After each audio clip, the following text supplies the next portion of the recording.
नमस्कार दोस्तों, स्वागत है आप सभी लोगों का मेरे YouTube चैनल प्रकाश लेक्चर्स में। आज हम पढ़ने वाले हैं मैथ का टॉपिक जिसका नाम है ट्रायंगल्स। ये क्लास 10th का टॉपिक है, इसको हम खत्म करेंगे और बहुत ही कम लेक्चर्स में हम इसको खत्म कर देंगे। आइए समझते हैं थ्योरम क्या कहती है। पहली जो थ्योरम शुरू करने वाले हैं इस टॉपिक का वो है आधारभूत समानुपातिकता प्रमेय यानी बेसिक प्रोपोर्शनैलिटी थ्योरम। इसे हम थास थ्योरम भी कहते हैं। आपके डिस्प्ले पे दिख रही होगी। क्या कहती है थ्योरम समझते हैं, उसके बाद हम इसको प्रूफ करके दिखाते हैं कि ये प्रूफ कैसे होगी। तो आइए, ये थ्योरम कहती है यदि किसी त्रिभुज की एक भुजा के समांतर अन्य दो भुजाओं को भिन्न भिन्न बिंदुओं पर प्रतिच्छेदन करने के लिए एक रेखा खींची जाए तो ये अन्य दो भुजाओं एक ही अनुपात में विभाजित की जाती है। यानी एक ट्रायंगल हमने बनाया, यहाँ पे आप दिख रहा है, हम आप सामने दोबारा बना दे रहे हैं। एक ट्रायंगल हमने बनाया ABC, ठीक है, ये ट्रायंगल है हमारा। इसमें अगर एक लाइन हम खींच देते हैं, एक लाइन खींच दी हमने यहाँ पे, जो इसे ये भुजाएं हैं यानी साइड है, भुजा है ट्रायंगल की, उसको प्रतिच्छेदित कर रही यानी काट रही है D और E, ठीक है। पॉइंट हमने दिए DE, इस रेखा को काट रही थी। तो ये कह रहा है कि ये यानी ये AD upon DB, AD upon DB is equal to AE upon EC, AE upon EC ये होगा, ठीक है। ये प्रमेय कहती है, ये थ्योरम कहती है। अब इसी को प्रूफ करना है हमको। प्रूफ करने के लिए हमारे पास क्या चीजें हैं भाई? प्रूफ करने के लिए हमें तीन चीजें बेसिक जानकारी होनी चाहिए। पहला, ट्रायंगल त्रिभुज का क्षेत्रफल का फार्मूला क्या होता है या सूत्र क्या होता है क्षेत्रफल का। तो अगर हम क्षेत्रफल के सूत्र की बात करें तो होता है 1/2 आधार गुणे ऊंचाई। आधार क्या दिया हुआ है इसमें? आधार दिया हुआ ये हमारे यहाँ सी है भाई, देख लो, BC आधार है। अब ऊंचाई कैसे नापोगे यार? किसी चीज की ऊंचाई यहाँ से तुम नहीं ले सकते ना। अब इसकी ऊंचाई क्या होगी? इसकी ऊंचाई यहाँ सीधे जब नापोगे तभी तो मैक्सिमम हाइट मिलेगी, यानी 90 एंगल का जो यहाँ से बन रहा होगा तभी तो मैक्सिमम हाइट को मिलेगा। तो जो भी हाइट ली जाती है वो एकदम सीधी ली जाती है, कभी टेढ़ा और ऐसे मोड़ ओड़ के या हाइट नहीं होती, ठीक है। सीधी हाइट लोगे तभी इसका हाइट सही हाइट निकलेगी, नहीं तो ऐसे अगर टेढ़ा ओढ़ा लोगे तो बेकार है, गलत है, ठीक है। तो हमें हाइट ध्यान रखना है स्पेशली इसी चीज का कि हाइट कैसे लेनी है। तो आ गया हमारा BC और ये आ गया, ठीक है। हाइट क्या होगी? एक लाइन हमने परपेंडिकुलर जो आधार है वहां से एक लाइन खींच देंगे, उसके सेंटर से एक लाइन खींच देंगे जो पॉइंट A को मिला रही है, ये जो होती है इसी को हम हाइट इसकी कहते हैं। ये जो है ना, ये हाइट है, इसकी ऊंचाई AM होगी, ठीक है। अधिक कोण क्या होता है? अधिक कोण होता है जो 90 से अधिक और 180 के कम हो। 90 से अधिक और 180 से कम हो, उसे क्या कहते हैं? अधिक कोण कहते हैं। इसमें क्या है यार, ये देखो, ये हमने स्ट्रक्चर बना रखा है, ये हमारा 90 से अधिक है, ठीक है। अब यहाँ हमें अगर इसकी हाइट निकालनी, अगर हम यहाँ से हाइट नापेंगे, देखो यहाँ से हाइट नापेंगे तो बहुत कम आ रही है, लेकिन जब हम यहाँ से बढ़ाते हुए पेन आगे बढ़े जाएंगे, देखो कितना कम आ रहा है, इतना कम आ रहा है। लेकिन जब यहाँ हम नापेंगे, यानी ये पॉइंट यहाँ है, यहाँ से अगर हम एक सीधा डंडा खींचते हैं, एक सीधी लाइन खींचते हैं, ऐसे डॉट डॉट, ये लाइन आगे बढ़ा सकते हो। मान के चलते हैं कि ये लाइन आगे होगी कहीं, इमेजिनेशन कर लो, मान लो इसको आगे कहीं होगी, आगे बढ़ा दिया। यहाँ से एक लंबवत लाइन खींची, एक सीधी रेखा खींची जो पॉइंट A को मिला रही है और ये 90 डिग्री का एंगल बना रही है, देख लो। तो ये जो होगा ये हाइट ली जाएगी, यानी क्या हो जाएगी? हाइट बेस अपॉन हाइट की बात करो तो BC अपॉन AM क्या होगा? सॉरी, BC अपॉन AM नहीं, आधार फॉर्मूले का 1/2 into BC base into height AM, height AM, ये है H फॉर हाइट, ऊंचाई, ठीक है। ट्रायंगल का फॉर्मूला हमने बता दिया, ये लिख दिया है फार्मूला यहाँ पे, ठीक है। समांतर, अभी एक थर्ड रूल आता है जो हमने क्लास 9 में थ्योरम में पढ़ा था। ये क्लास 9 पढ़ा या नहीं पढ़ा कोई बात नहीं, अब तो पढ़ लो, अब मैं पढ़ा रहा हूँ, ठीक है। क्या लिखा हुआ? दो समांतर रेखाओं के बीच में बना त्रिभुज जिसका आधार सेम हो, यानी आधार जो है वो एक ही हो, तो उनका क्षेत्रफल भी बराबर होता है। जैसे ये ट्रायंगल हमने बनाया है, यहाँ देखो, जब हम नया आपके सामने बना दे रहे हैं, दो पैरेलल लाइन खींची, समांतर रेखाएं खींची, यहाँ एक ट्रायंगल बनाते हैं, एक लाइन खींची है। ट्रायंगल कैसे बनता है? बन गया ट्रायंगल, बन गया ट्रायंगल, बन गया। देखो ये क्या है? ये इसका बेस है AB, ठीक है। यहीं से एक और लाइन खींची और एक ये बना दिया। इसका भी बेस क्या है? इसका भी बेस यही है, जब हम लाइन खींच रहे हैं, यही तो बेस है। तो अगर इसका बेस पहले वाले ट्रायंगल 1 और ट्रायंगल 1 और ट्रायंगल 2 दोनों का बेस सेम है, तो क्या आधार जो होगा, जो एरिया होगा वो भी सेम होगा। जब आधार सेम है तो उसका क्षेत्रफल जो आएगा वो भी सेम होगा। अब हम आते हैं मेन थ्योरम के ऊपर। थ्योरम शुरू करते हैं।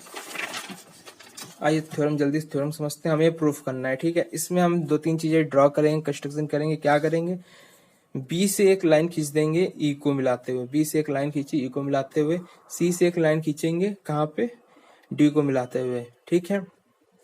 इसके बाद क्या करना है, इसके बाद हमें अपनी थ्योरम लगाएंगे। अब ये लाइनें क्यों आए, ये अभी हम जब ये हम क्षेत्रफल निकालेंगे तो हम आपको बता देंगे कि इसका यूज हो रहा, ठीक है। ये वाला, ये और ये जो पीछे हमने पढ़ा था, जो हमने पीछे पढ़ा था, ये वाला और इसका, इन दोनों का यूज होगा। अभी दिखाते हैं आपको। तो आया क्या हुआ हमारा, इस पे देखिए, angle triangle A D E triangle A D ई में बात करेंगे क्षेत्र 1/2 इंटू आधार गुणा ऊंचाई। ए डी लिया क्या, बेस। अब यार देखो यहाँ बेस होगी। अब यार मैक्सिमम हाइट कैसे प्राप्त करेंगे, मैक्सिमम हाइट हम अभी हमने कैसे निकाली थी इसकी, ये देखिए मैक्सिमम हाइट हमने क्या दिया था, समझ में आया। वही चीज हमने ड्रॉ कर दी। ये बेस है, बेस से एक लंबवत रेखा खींच दी ई पर, यही चीज लिख दी ई एन, हो गया। इसी प्रकार ट्रायंगल बी डी ई में, बी डी ई की बात करिए, ट्रायंगल बी डी ई में देखो, अब यहाँ पे बी डी को हमने लिया है बेस, यहाँ बेस लिया है, ठीक। बी डी क्या हमारा बेस।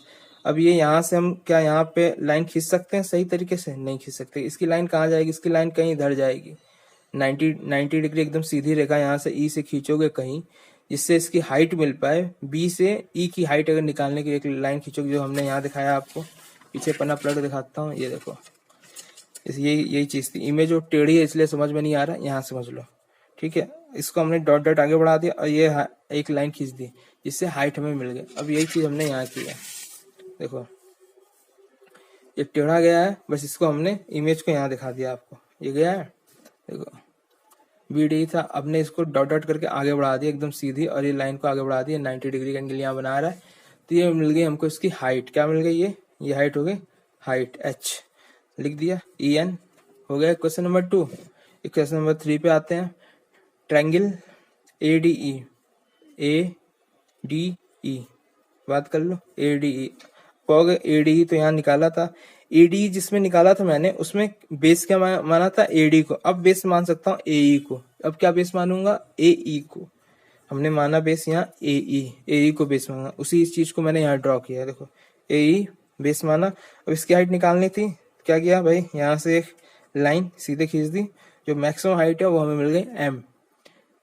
एक परपेंडिकुलर से एक लाइन, मैंने बेस से हमने एक लाइन खींच दी, लंबवत रेखा खींची पॉइंट एम देते हुए, आधार से एक लंबवत रेखा खींच दी हमने पॉइंट डी पर, ठीक है। 2 बार 3 बार एक ही चीज को रिपीट कर दे रहा हूँ, जिससे तुम्हारे दिमाग में अच्छी तरह कॉन्सेप्ट आ जाए। 1/2 इंटू ए, बेस ए ही है, क्या आधार हमारा ए ही आया, और जो हाइट थी डी एम आ गई, समझ में आया। इसके बाद ट्रायंगल डी ई सी, देखो कहाँ गया डी ई सी, इस ट्रायंगल बात कर रहा है, ये देखो पंजा घुमा रहा हूँ, ये समझे, ठीक है। यहाँ पे हमने ये इमेज बना रखी है, देखो डी ई और सी। अब यहाँ पे हम इसकी लाइन प्रॉपर नहीं खींच सकते, हमने क्या किया, इसको डॉट डॉट करके आगे बढ़ाया और एक लाइन खींची एम, जो कि अभी कहाँ से आया, ये टॉपिक अधिक कोण वाला है, ठीक है। इसके बेसिस पे या 1/2 इंटू ई सी इंटू डी एम, 1/2 ई सी, बेस क्या था इसका, ई सी लिया और मल्टीप्लाई कर दिया, हाइट जो थी इसकी मैक्सिमम जो हाइट थी डी एम, ठीक है। इक्वेशन नंबर 4 में अब क्या करना है, चारों इक्वेशन को एक दूसरे से डिवाइड करना है, ये देखते हैं। Equation 1 divide by equation 2। Equation 1 हमने क्या बनाई थी, triangle of A D E upon triangle of B D E कर दिया, 1/2 को 1/2 से काटा, ई एन को ई एन से काटा, तो हमारे पास आ गया ये क्या, A D upon D B. इसी प्रकार इक्वेशन नंबर 3 को इक्वेशन नंबर 4 से डिवाइड करेंगे। इक्वेशन नंबर 3 क्या है, ADE अपॉन ट्रायंगल DEC। ठीक है, अब इसको हमने डिवाइड कर दिया, जो भी वैल्यू आई थी 1/2 AE into DM upon 1/2 EC into DM। ठीक है, DM से कट गए, 1/2 से कट गए, AE अपॉन EC बच गया। ठीक है, अब हम यहाँ पे लास्ट वाली थ्योरम का प्रयोग, लास्ट वाली जो हमने मैं आपको थ्योरम बताई थी उसका यूज करेंगे। क्या हमने कहा था, दो पैरेलल रेखाओं के बीच में कोई ट्रायंगल बनता है जिसका बेस सेम है, जिसका आधार सेम है, तो उनका क्षेत्रफल भी बराबर होगा। उससे हमें क्या मिलेगा, उससे हमें मिलेगा angle BDE is equal to area of, sorry angle बोल गया, area of BDE area of BDE, इसका जो एरिया होगा वो किसके बराबर होगा, एरिया ऑफ DEC के एरिया के बराबर होगा। ठीक है, तो इससे हमें क्या मिला, इक्वेशन नंबर 7 बना दिया। अब इक्वेशन नंबर 7 को इक्वेशन नंबर 6 में हमें पुटअप करना है। यहाँ यानी जहाँ पे DEC लिखा है वहां पे हम लिख देंगे BDE। ठीक है, यही मैंने लिखा हुआ है कि जहाँ DEC है की जगह हम BDE रखेंगे, जिससे इक्वेशन नंबर 5 और इक्वेशन नंबर 6 का LHS बराबर हो जाएगा। अब देखो क्या होगा, यहाँ पे रखो, देख लो इक्वेशन नंबर 5 क्या हमारा, ADE अपॉन BDE।